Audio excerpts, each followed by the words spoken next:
กอไก่กอไก่ทักทายยามเย็นทักทายยามเย็นกอไก่กำลังกินข้าวกินตั้งนานแล้วยังไม่เสร็จกอไก่กินทีละเม็ดละเม็ดช้าเนาะไม่เหมือนเหมียวกินจบเหมียวกินช้าแต่หมาน้อยกินเร็วกว่าเหมียวกินแล้วเหมียวกินก่อนไก่เหมียวกินแล้วแพนด้าเทาขาวใหญ่บุญนำ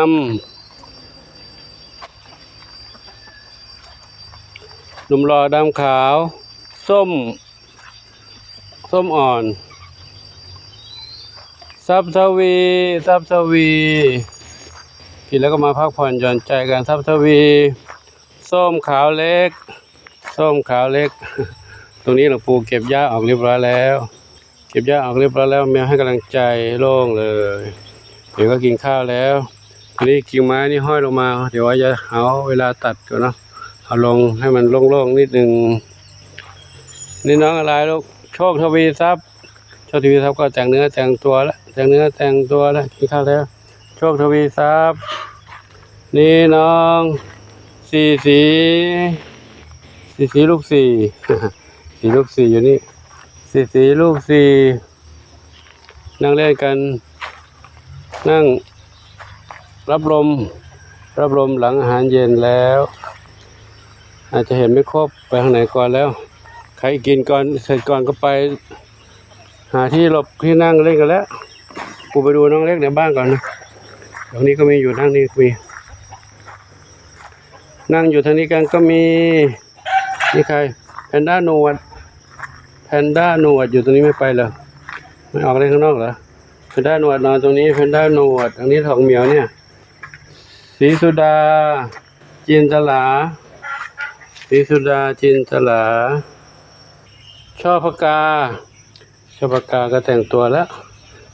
ทางภาษาเนื้อตัวช่อพกานวรัตน์แต่งตัวตรงนี้เลยโอ้นั่งตรงไหนเลยนั่งก้มๆเลยนวรัตน์อันนี้สีแว่นดำอย่างนี้สีแว่นดำนี่ใครอีกนี่จามจุลีครับจามจุลีเข้ามาในบ้านแล้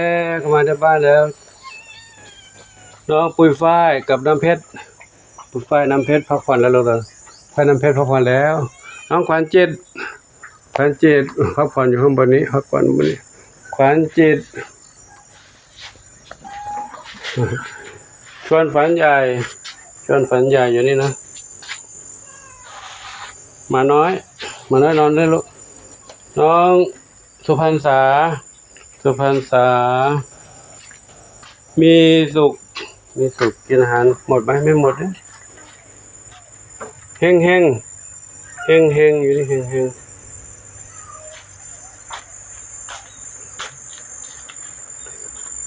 หนึ่งเดียว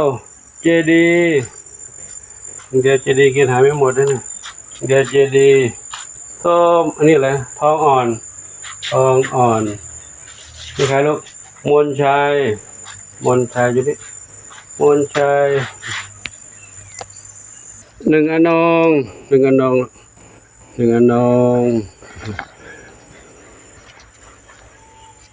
ก็อยากเล่นนะเนี่ยน้องอยากเล่นน้องปูอยากเล่นพักผ่อนอยู่ลูกนะพักผ่อนในนี้นะลูกนะเดี๋ยวอยู่ข้างนอกไม่ค่อยสบายนะอยู่ในนี้ดูหน้าดูตาสิดูหน้าดูตาสดใสดีนะน้องหนึ่งอนงจ้าสีหน้าส้มนั่นอะไรขาวเทาสีหน้าส้มน้องขวัญจิตกับสีหน้าส้มขวัญจิตตัวใหญ่กว่าเนาะไปดูตรงนี้อีกเลยทองเล็กเดินตุตะเข้าห้องน้ำเหรอทองเล็กเข้าห้องน้ำเลยเข้าเลยลูกไม่ขาดแล้วเข้าน้ำเลยเด้ออันนี้ใครใครอยู่บนหลังคาใครเพชรดำน้อยกับดำเล็กหางกวักเพชรดำน้อยดำเล็กหางกวักอยู่ตรงนี้ด้านนี้ใครนี่น้องเทาเล็กกินหางหมดเลยเหรอโอ้กินหางหมดเลยเดี๋ยวกูเก็บล้างแล้วเนอะอย่างนี้ก็หมดแล้วกูเก็บล้างนะเดี๋ยวก่อนนะขอถ่ายคลิปแป๊บนึงใคร คลิปแป๊บนึงเก็บแล้วเนาะมาด้านนี้อีกเลยด้านนี้อีกเนาะ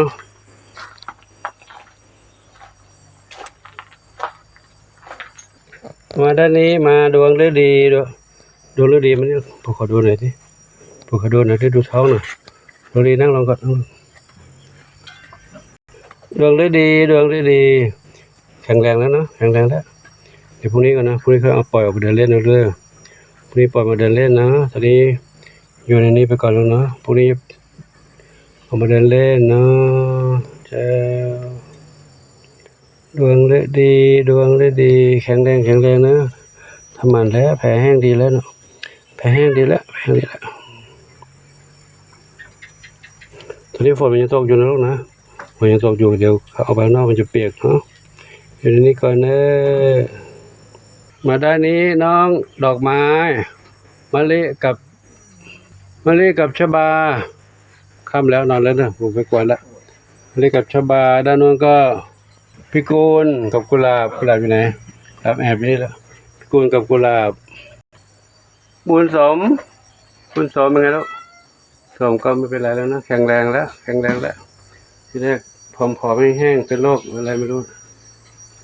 มานี่ก็แล้วมาดูทางนี้มาดูน้องผลไม้ก่อนผลไม้นี่ใช่ผลไม้ไหมลูกนี่ไม่ใช่ผลไม้ใครอะเฮงด้านนี้น้องมีสุข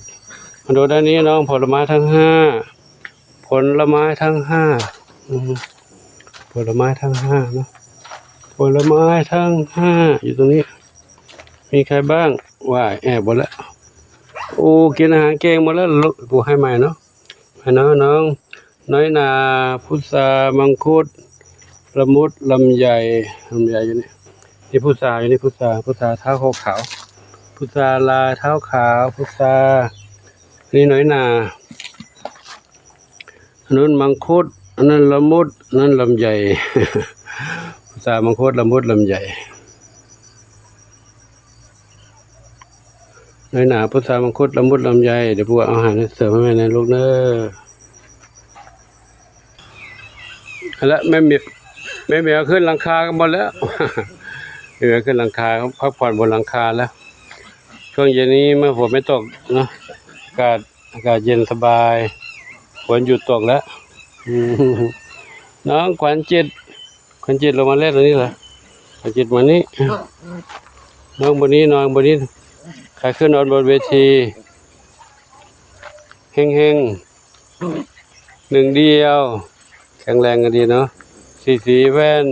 ไม่ใช่สีหน้าส้มครับก็ขอนำภาพบรรยากาศยามเย็นนี้ให้กับทุกท่านได้รับชมกันไว้เพียงเท่านี้เนาะน้องหมากินเยอะดูพุงใหญ่เลยนะดูที่ท้องดิวัวตุตาแล้วหมาน้อยกินเยอะนี่ได้อาหารเม็ดกับอาหารเปียกอาหารเม็ดกับอาหารเปียกน้องหมาน้อยกินกันใหญ่อ้วนเลยนะกินอ้วนเลยโอ้น้องโตไม่ทันแล้วเมียวโตไม่ทันแล้วบัวเมียวโตไม่ทันแล้วชนฝันใหญ่โตไม่ทันน้องหมาแล้วน้องหมาโตใหญ่แล้วอ้วนอยู่แล้วกินแล้วก็เล่นกับบ้านเขาก็รู้วิธีเขานะลงไปเล่นน้ำได้น้ำที่หลวงปู่แช่ผักบุ้งไว้นั่นแล้วก็โซนคาบอันนั้นคาบอันนี้มาเล่นกันเนาะของแล้วต้องไว้สูงแล้วเขาคาบมาเล่นหมดเลยโซน